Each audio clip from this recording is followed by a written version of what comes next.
The game within the game, securing the Super Bowl and other large gatherings. And go broad or stay specialized with your services. The quality versus quantity debate. That and the latest news and trends in the managed security space coming right up on Cyber for Hire. Building bridges between managed security providers and their clients, it's the podcast where MSPs, vCISOs, and end users take a united stand against cybercrime. This is Cyber for Hire.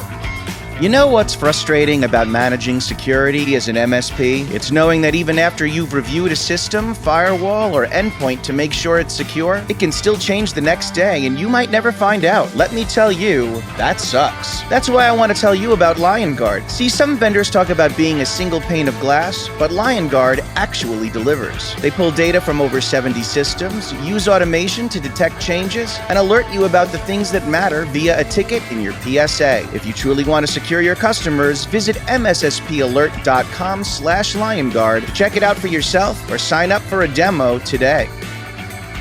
All right, welcome friends to episode number 17 of Cyber for Hire. How's everybody doing today? I'm Bradley Barth with SC Media in New York, and joining me today from the other side of the Continental Divide in Utah is my partner in cybercrime, Ryan Morris, Principal Consultant with Morris Management Partners. Ryan, when this airs, it will officially be tax day. Hopefully you have filed already and you've been watching out for tax scams. We have prepared, we have clarified, we have done everything, but as a small business owner, we always owe at the end of the year, end of the quarter. So my answer is I submit at the very last possible moment because I'd like to hang on to my money for as long as I possibly can rather than just letting it languish in their bank accounts. All right, fair enough. It's also apparently National Piñata Day, which quite honestly sounds a lot more fun than tax day. In fact, on tax day, I would feel like most of us feel like we're the piñata. Well, that's the thing, right? I think there's a time where you swing that stick and you go, big money, no whammies. I want to be able to get a return this quarter. Oh, no, it didn't happen. All that came out was bad things. That happens every single quarter. We love our complicated tax code. All right. Well, let's get off of taxes because it's just too depressing for me. Plenty to cover today, as always, but some news is just so important it can't wait, which is why we want to share with everyone what's top of mind today. So here's your headline. According to the Washington Post, U.S. investigators are close to identifying the person who leaked highly sensitive U.S. military documents, some of which concerned the war in Ukraine, to the Discord platform, before spreading elsewhere across the internet. If the report is correct, the alleged leaker worked on a military base where cell phones and other electronic devices may have even been prohibited, yet this individual allegedly would leave the facility with transcripts or classified intelligence documents that he would bring home with him. There's a lot that still needs to be sorted out. What's true, what's not exactly true. Still, there must be some lessons here in terms of risk assessments of your own employees, identifying insider threats, controlling the flow of highly sensitive information, physical security. So, Ryan, why is this top of mind for you? Well, let me begin with a caveat. We are not a news program and not here to report the latest facts and figures. That's not what our mission is. Our mission is to say, from a cybersecurity professional or service provider's point of view, how does this change your world? I think this is a day of reckoning.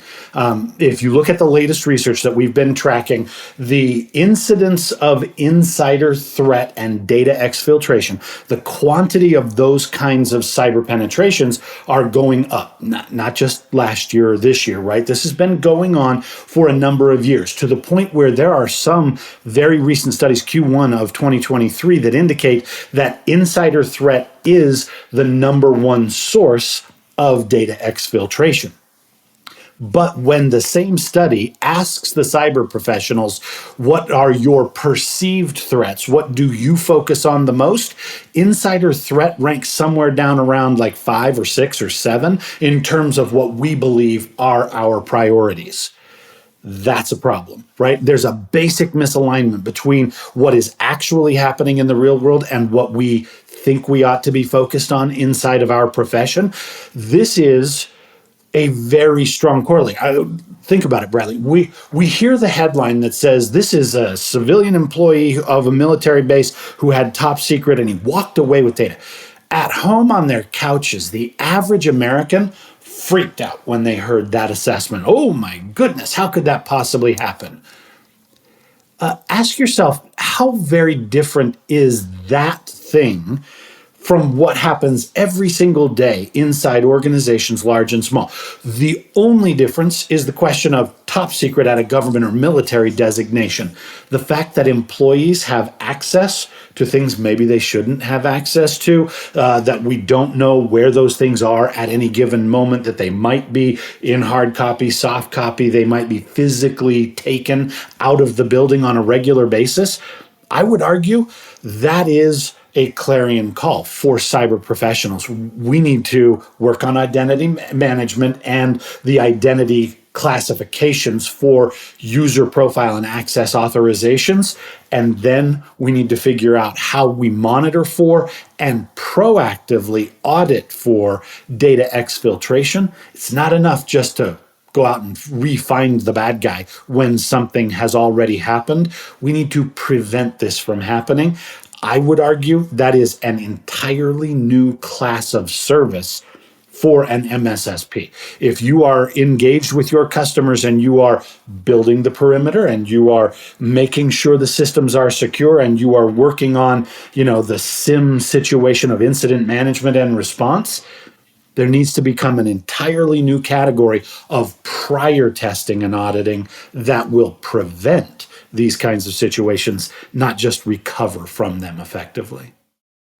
Very astutely put, as always, Ryan. Insider threat, a big problem for really all organizations, but for MSSPs in particular, it should be a priority because obviously, if you have a mole working on the inside, it doesn't just potentially affect you, it can affect all of your customers and create a pretty large ripple effect. So appreciate you sharing that with us today. That's going to be our top of mind take for the day. More news later on in the show, but first it's time for our featured InfoSec news and strategy topic of the week, presenting our big idea in security, the game within the game, securing the Super Bowl and other large gatherings. Who won the Super Bowl this past February? In a sense, everyone did, because there were no major cyber attacks that disrupted the flow of the big game. Unlike, for instance, the Pyeongchang Olympics, where ticket distribution was affected on the night of the opening ceremonies. For contracted cybersecurity services providers, protecting a prestigious one-off event like a sports championship or a political convention brings major challenges, such as building a secure network infrastructure at a temporary location, identifying the unique risks and relevant threat actors associated with a particular event, and combining physical security with digital security. In this session, the former cybersecurity advisor for the 2014 FIFA World Cup will examine these and other challenges while citing best cyber practices associated with large-scale gatherings. So who is this advisor? Well, he is none other than Mike Smith, Field Chief Technology Officer at Verkara, formerly known as New Star Security Services, where he's responsible for the organization's overall technology strategy, including product management, threat intelligence, and customer support. Mike initially started as a Russian translator in the U.S. Army before serving in information security officer roles at Deloitte and Unisys, and leading major government security projects. With over 30 years of experience in cyber, information technology, and intelligence, he's managed high-profile incidents such as the wave of DDoS attacks against major U.S. banks in 2012 and 2013, and conducted security monitoring for the aforementioned FIFA World Cup, the 2014 Winter Olympic Games. He also executed cyber preparations for the 2018 and 2020 Summer Olympic Games as well. So, Mike, so very glad that you could be be with us today. And as always, we're going to jump right into things. So, what fundamentally is the biggest difference between a more standard full-time security prevention and monitoring contract and this other kind of gig that's more of a fieldwork assignment where you're protecting some kind of a big event? What would be the biggest culture shock that a conventional security practitioner would be walking into if they were to accept one of these Super Bowl type gigs? Yeah, the weirdest thing is that normally you think of as, a sporting event, that's just the event, right? When in reality it's an ecosystem. It's more like defending, a city and a state, or sometimes even an entire nation. So that's an interesting one where you've got a lot of different targets that are out there, and we can go into more of that. Um, but it really is like this. It takes a village to actually hold an event, and as a result you have to actually protect the rest of that village. I think from an MSSP or just an operations perspective, the weirdest thing about these events is that you've got a website, you've got a streaming service, you've got a volunteer portal, you've got all these different targets, but they have no traffic before the event, right? It's incredibly hard to baseline what constitutes normal for that particular event. Suddenly everybody arrives, right? It's a flash crowd. And so you don't have any historical data to figure out, like, is this, I saw an event, okay? Alert fires. This is the classic operator scenario. Alert fires. Okay, let me go triage it. Is it a false positive or not? I don't know, because I don't have any historical data. And the event's live, and it's only takes place once, right? So you really have to have good operators who can sit down and go, you know what? I've seen that elsewhere and it turned out to be an attack. Or, you know what? This is an unknown. Let's add it to a watch list, continue to monitor, and then at some point we'll make a decision, right? So I've discovered vulnerabilities on on an event's website during the event, and I was like, oh, hey, this is really bad, bad, bad, right? Like, it was really bad, bad, bad. It was a remote file include and a local file include, so I could actually pull up the password file for the web servers that they were using, and I said, like, this is bad. But we're in the middle of this event. It's a 4-hour event. We're right in the middle of it. I'm the only person on the planet who knows that this vulnerability exists. I'm not going to go in and start changing it willy-nilly just to block this out, to, do the doctrinally correct security thing. I'm like, this thing has 2 million concurrent viewers right now. I'm not going to take the chance of blocking and risk the chance that I actually cut off those legitimate users, right? So there's like this there's a lot of it depends in information security, but with live events and live events that only happen once, there's a lot of we're going to have to let stuff slide. We'll fix it after the event.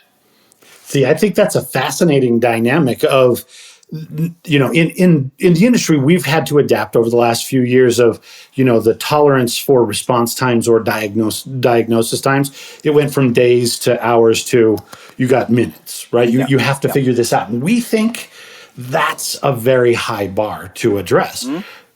When you think of it proportionally to a live event that has a beginning and an end, the percentage of time, 5 minutes, it represents weeks and weeks in the real life of a permanent business. That's that you think 5 minutes is quick. 5 minutes in that 2-hour broadcast, that's not a lot. I'm curious from your perspective, as you design these things. We've seen a lot of events where the infrastructure and the systems that get deployed for these kinds of events are not necessarily all pre-owned, right? Like, it's not like I'm the NFL and I set up the Super Bowl and I come with all of the wireless APs and all the servers and switches and everything that I need to run this event. That stuff gets acquired real time, often last minute, and deployed in a great big hurry. How do you Yeah, manage and that the kind of economics. deployment? Yeah, And the absolutely. How, economics of it, right? So normally, as say as an MSSP, right, I can do calculations on how many incidents is that, or events am I going to triage or respond to, and I can amortize that out across the course of a 12-month contract or 24-month contract, right? If it's an event, say the Olympics, where it's 2.5 weeks, um, I don't necessarily know the scoping, right? Like, is it going to be a little? Is it going to be a lot? I don't know. And how do I amortize that cost, and recoup my cogs across over that 24-month contract? That the economics are completely flipped on its head for a live event like that. And then there's a lot of scoping we don't know because everything's procured last minute. It's officially not, but there's always, like, we just did a rebrand right last week, and I set up monitoring and web application firewall and all that stuff for our new website. But until I get new users coming on, I don't really know what kind of heroic acts I'm going to need to do in order to fix the website, right? So launches like that are always like, hey, we don't know, we have to make educated guesses and just try to manage impact, as much as we can. And so there's a lot of just like we don't know. And so from a service provider perspective, you have to add in, you have your normal economics calculator, you have to add in a buffer, so that way you're not at risk on your contract. You at least have to be, profitable on that particular event or engagement or whatever you want to call it. Mike, there's so much coordination that goes into planning an event like this, whether it is a sporting event or it's a convention like the Mhm. RSA show that's going to be Yep. coming up soon. Can you talk a little bit about some of the various, in addition to your team, what other external bodies and public-private partnerships are all involved in the security coordination? I would imagine that obviously there has to be, as I mentioned in the intro, a physical security component, whether you're dealing with like a private contractor there, or from threat intelligence. I would imagine for any major event, you're probably talking to a lot of the big governmental agencies. How is that all coordinated? How do you keep all those communication channels open and all be on the same page? Yeah, this is fascinating. So, inside of CISA now, used to be US CERT or NKIC, but inside of CISA now, they actually have folks that track large events, right? Inside of the US though, and we basically build ad hoc intelligence communities as we go along. So, you take everybody who would be in the fallout zone, or basically anybody who is associated with the event, and that includes event sponsors, right? Event sponsors get attacked, because they're sponsoring an event, and pretty much every event, I assume that there's going to be some kind of protester hacktivist threat. Okay. Um, and they're like some of the ones that I've seen are crazy. Um, in Brazil, so both for FIFA World Cup and for the Rio Olympics, it was the big protest was, why are we spending money to build stadiums instead of building housing for homeless people, right? And they've got these huge favelas, or I guess slums, like it's slums plus plus plus, but they've got these huge favelas. So why aren't we fixing that? And they actually attacked state and local government. Then they attacked the event itself. Then they didn't have any success, so they started attacking the sponsors. Then they started attacking like volunteer sites. So there was this progression because the attackers just want to get publicity for their cause.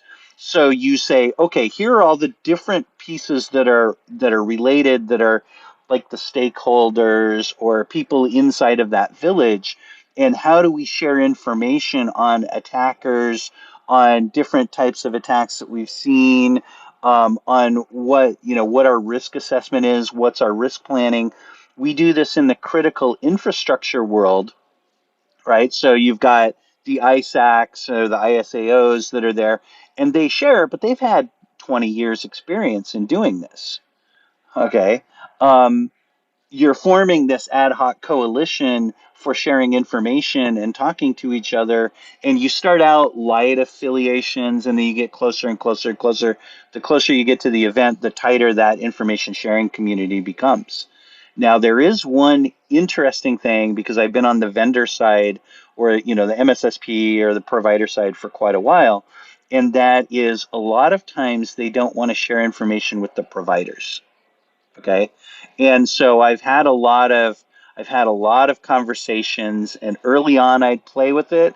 Then later I got just old and cantankerous.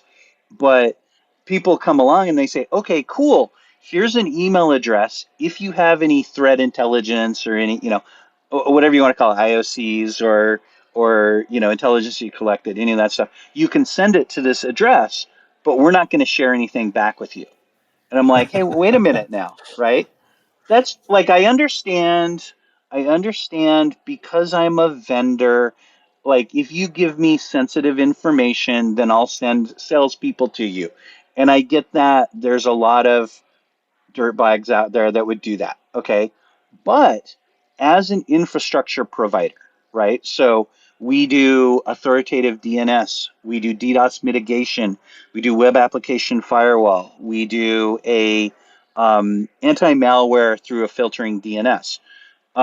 When our customers get attacked, we get attacked too.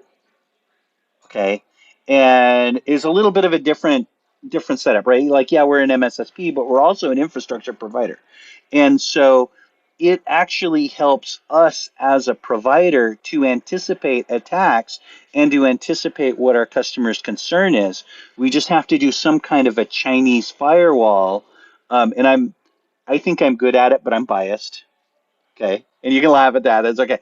But as far as understanding what kind of things do I need to share with the account team, because it's a service issue, or even like a customer success manager, or technical project manager, so TPMs.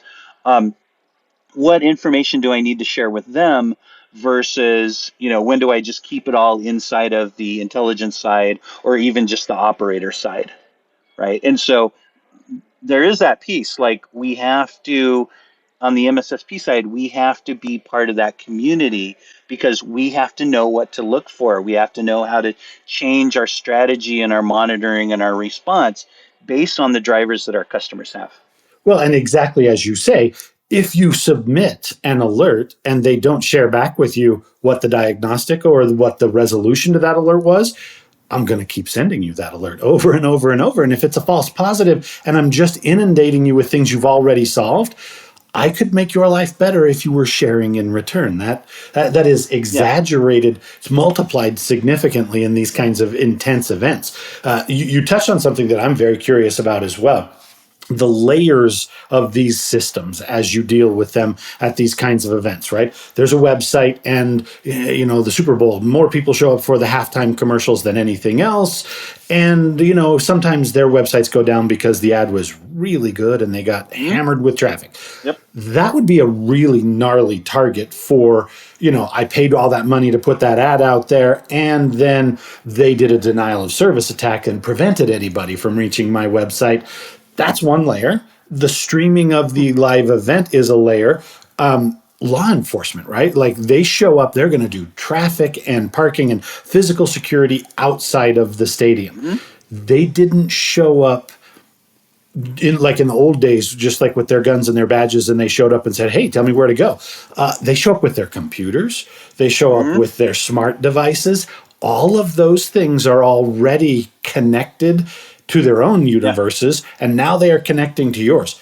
How do you deal with that kind of like prior triage of, okay, so the county of XYZ is going to provide law enforcement, and they're going to all show up with an internet connected laptop and Mhm. expect to have access to what's going on? How do you vet that? How do you deal with those kinds of like Yeah. circles and layers? Yeah, so Wi-Fi is an interesting one, and for the Tokyo Olympics, they estimated. I spent a lot of time in Japan, preparing for the Tokyo Olympics, and then it got delayed, and it was kind of a crazy thing, right? But they anticipated that the Tokyo Olympics was going to have more devices than spectators in the stadium, and you have other people that are there on the network, right? So you've got journalists and reporters. They're there doing their job, right? You don't want journalists and reporters on the same network as the public, because you want to provide quality of service, right? So if Mike's got his camera out and he's streaming, live video from his phone, you don't want that to actually impact the real reporting, right? So you want some kind of quality of service there. If Mike's little bootleg recording dies, nobody really cares, right? Mike gets a little bit hurt, but it doesn't impact the rest of the world, right? Where if the news reporters doing their own live feeds, live reporting, yeah, if that gets impacted, then yeah, that is bad, right? And then you have the event coordinators themselves. So they've got, minions running around fixing things. And so you've got a different network for that. You've got the like the organizers and other supporting tasks. They're on their own network, and you have this awesome thing where, and we were really worried about this for the Beijing Olympics and the Sochi Olympics, where you have countries that have malware programs, and now everybody who's famous, rich, has enough money to afford a plane ticket and a hotel and event tickets, and now suddenly they're all in one space with their cool devices. And so you have this huge, just malware infection risk for all these devices. So what a lot of people were doing there, in the standing advice, was take a burner, right? So take a burner device. It's just like you're going to DEF CON, right? So wipe everything off your device, take a brand new clean device, go to the event. When you come back home, you completely wipe it again. And if you're really paranoid, you burn it. You just Melt that destroy it. thing. Yeah, yeah. Put it into a Faraday cage, burn it, burn sage over it to excise the demons, all of that stuff, right? And so like that's one pool of it. Another pool is, so that's like just the connectivity, endpoint protection kind of thing. There's another set of targets that's all B2C websites, right? So you have ticketing, right? So you have to go buy tickets. There's a secondary ticketing site that is used for people in the host country. Okay, because well, if so, FIFA World Cup in Brazil, right? That like they it's football and it's Brazil. It's kind of a big thing. And so they have the official like foreigner ticketing that's all through a contractor. But then they had their local tickets that was on a time release so that the people in the host country could go buy tickets and they could attend.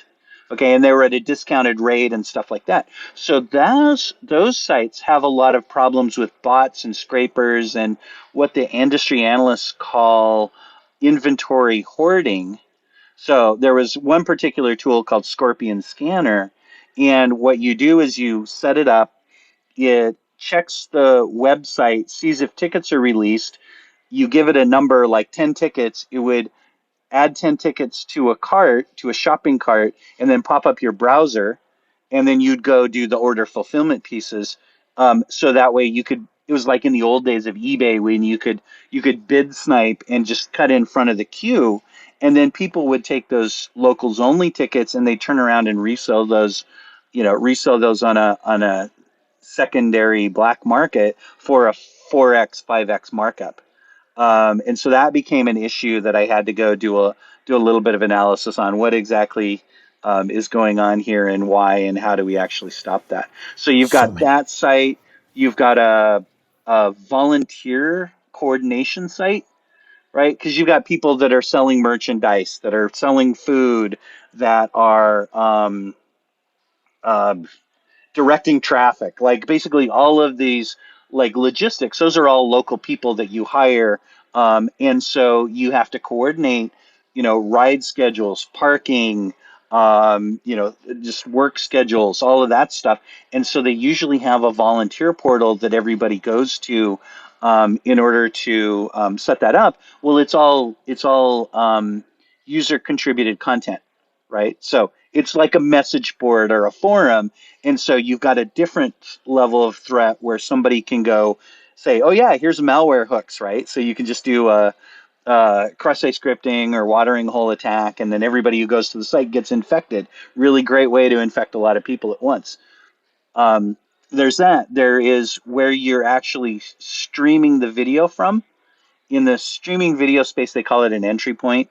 It's basically you take the video as analog, you digitize it, and then it's available for the streaming services or content delivery network to grab that. And so you have to protect that because, well, you can DOS that and cause an outage, and then the video feed goes away, right? It's Yep. Yeah. all these fun, interesting targets that are out Yeah. there, just that are the websites and similar kind of things. Yeah, really, really interesting. And I have one last question I'd like to ask you. We're running a little bit long, but I wanted to at least go back to one thing that you had mentioned toward the beginning, which I thought was interesting, and the idea that with a lot of these type of events, it is a little bit of like a flash crowd, a flash mob situation where it's hard to really establish a baseline of what to expect in terms of things like, for instance, bandwidth usage for a website affiliated with the event. Like, for example, Yeah. what's your top recommendation or practice in terms of best being able to adapt to this kind of situation where you have to maybe assess the baseline on the fly as you're going, or get a sense of things? Is it like a matter of just make sure you have a lot of redundancies, ready to go, built in Hmm. just in case? What's involved in this kind of situation? Because this would be helpful even for companies that aren't necessarily managing, let's say, a website for an event, but even for like a big, flash Yep. sale for a really popular item that everybody's going And to want to this jump on at the same and this time. happens. This Yeah. happens. You don't the normal world doesn't know about this. But for Black Friday sales and Cyber Monday sales, there's a cycle that e-commerce sites use where early on, so they usually finish up in late January, early February. That's when they take their holidays. And then March, April, they're actually planning. April, May, June, they're building infrastructure. And then in, say, August, September, they go into change freeze. They don't do anything after that. And then they have their big events, and then they repeat the cycle. So a large part of that is load testing, and being able to do load testing basically to see how much load they can handle. That helps them with their scoping and sizing and how much infrastructure do they build out. But one of the things that they do, and it's a little bit of a shift in mindset for security people to understand, which is graceful degradation. Okay.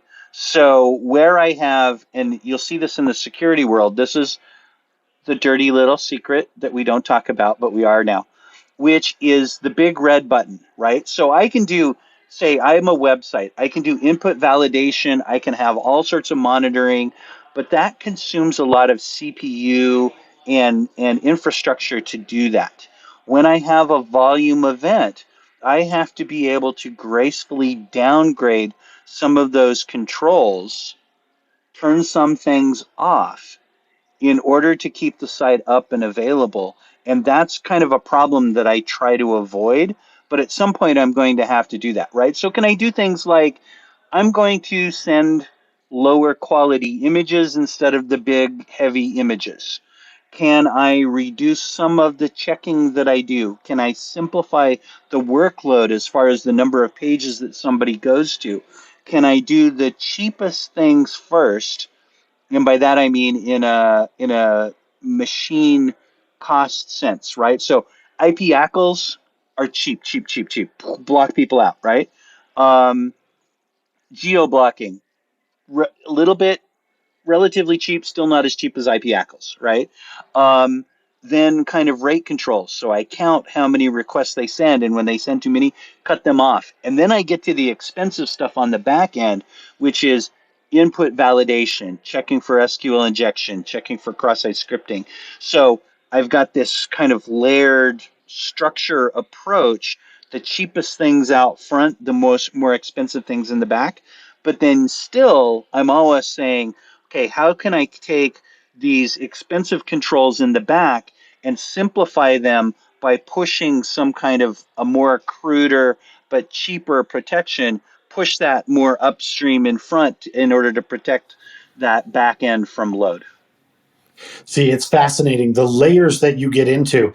I imagine if I'm an MSSP and I receive a confirmation of purchase order for the contract for the upcoming massive event in my town, yay, that's my best day ever. The sales guy is That is. thrilled. The revenue is going to be beautiful. Sometimes be careful what you wish for, right? Yeah, I know where this one's going. Then Yeah. you hand it to the operations folks, and they're like, Oh, and and they all, that's one of the facts. And I deal with this with my SOC all the time, which is SOC operators inherit the bad decisions of everybody upstream in that value chain. yep. Okay, and you're like, you got to make a lot of stuff work that you don't want to make work, but you make it right. You make it happen. Oh yeah, there so many times that we can just hear the words coming out of the sales guys' mouths. Oh yeah, absolutely, we can totally cover Absolutely, that. yeah, Don't yeah, even worry about it. Totally included in the price, right? yeah. Stop saying that. That's a very good thing. Obviously, too much to cover in the time that we have available here. So, Mike, your contact information. If people are looking for additional insights on this, what's a good way for folks to find you out there in the digital Yeah, universe? that's so this is a fun thing when your name is Michael Smith. Um, That one, the only one. yeah, that one. So my email address is pretty easy. It's michael.smith@verkara.com. Or you can find me on LinkedIn and message me there. But I do get a lot of incoming requests from salespeople.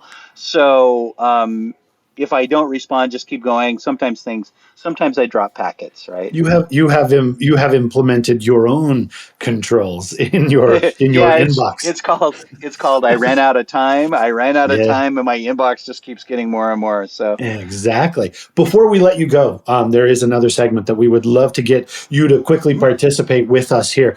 In order to get to know our guests a little bit better, we like to talk about a segment that we call We Speak Geek. We speak geek. Folks, the birds of a feather, right? The folks that yeah, do this for a living, we tend to watch similar television shows and movies. We have deep-seated opinions. We all have things that we are inordinately knowledgeable about. What do you speak geek about, Mike? I have a lot of things. In fact, sometimes I have more hobbies than I can actually pursue, right? I feel And you. some are outside of a computer. So I go bounce off rocks on my mountain bike because, well, I grew up in Idaho in the late '80s, right? So when things were new.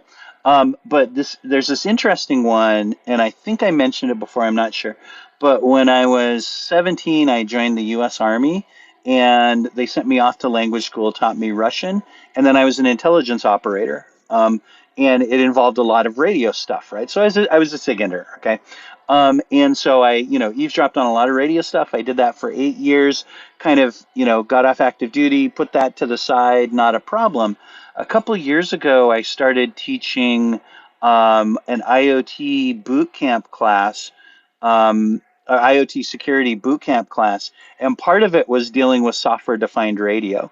And I was like, hey, wait a minute, I remember all this stuff. So I started pulling out like all my tools, all my toys, grabbing. So I got SDRs. I have more SDRs than I know what to do with, and I have other fun things, right? So I got, here's like an Ubertooth one. Or excuse me, that's a yardstick one. I've got an Ubertooth one someplace. So here's an Ubertooth one that grabs Bluetooth stuff. I've got a Proxmark for RFID cards. I've got a wide variety of antennas. This is just what I travel with when I do business stuff. Nice. But I started using some of the decoders that are around me. So there's a really awesome one, which is RTL 433. It grabs all of the low powered devices. So weather systems, my home's alarm system, which was kind of a wow. Okay, that thing transmits RF. Okay, um, Cool. Good to know. um, my power meters, my neighbor's power meters, tire pressure inflation systems, like all that stuff. That's cool. I then figured out how to capture pager traffic. So I live apparently within pager distance of several hospitals in downtown Boston. And so they send all sorts of fun stuff across pagers so I can decode that. And I'm like reading pagers, and there's a lot of PII that's Yeah. just, Yeah, that's just that's an out there. interesting one. And so I actually went and so I use a lot of this with my students, and we talk RF and RF and RF of vehicles and attacking RF and things like that, both intercepting and jamming.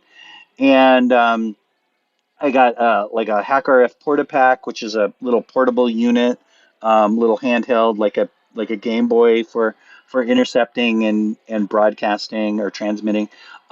Having an absolute blast with it, but yeah, it's pretty much on the deep end of the nerd spectrum. See, that is some deep nerd stuff, but it is what's shocking to everyone, hopefully, that's listening is this stuff's out there, right? Like we Oh yeah, are totally. we are swimming in those signals, literally, physically, 24/7. You are never Yeah. not being bombarded by those kinds of signals. The fact that you can just reach up and grab them out of the air, that's technologically not that hard.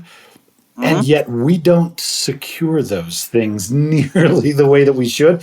Bradley and I have talked often Yeah. about the cybersecurity in the IoT universe, and I just my current assessment is I don't think the world is ready to solve that problem. We're all just sort of putting our Well, fingers in our ears and it's going, I don't know. it's been a thing for a long time, right? And if you think back to the God, this is a history lesson. I'm going to totally nerd out. The Russo-Japan War of 1904 and 1905 was one of the first recorded uses of military jamming, right? It was the siege of Port Arthur, which is now part of Dalian province in China, and so they were using radios to direct the Navy guns onto all of the fortifications of Port Arthur, and the Japanese were. And the Russians who were being besieged said, "Hey, you know what? We can hear, like, we're not stupid. We can hear them talking. So let's turn our radio to that frequency and just transmit noise to keep them from actually directing the naval gunfire." Right? So that was the first recorded history of jamming. That's kind of this heritage that I grew up with, right? So I was doing this when I was 18, 19, 20, and that just really kind of stuck with me. Really interesting stuff. Your story a little bit reminds me of, a couple of years ago at RSA in San Francisco, invited a couple of wireless researchers to climb aboard one of the San Francisco cable cars with me with all of their equipment Hmm. and just see what kind of signals they could pull out of Yeah. the air as you were going all through the city. And it was really amazing about some of the stuff that they were able to pick up. So it's a fascinating Yeah. area for Yeah. sure, Mike. I'm glad Yeah. you could share that There with is us. a reason, though. There is a reason that none of my friends invite me over to their house. That's, I don't know, I man. wonder what, I don't know. I I don't don't know. I don't know. know. All right. Well, with that, I know we're running a little bit long today, so we're going to have to wrap. But thank you so very much, Mike, for joining us today. Really appreciate it. Lots of great commentary and analysis. So that's going to wrap up the first half of our show. Please return for the second half of our episode featuring our MSSP industry and market strategy topic of the week, which is go broad or stay specialized with your services, the quality versus quantity debate. That plus our InfoSec News Rundown and our Dear Cyber for Hire Advice column segment. All of that is coming up, and so we will see you in a moment on the other side.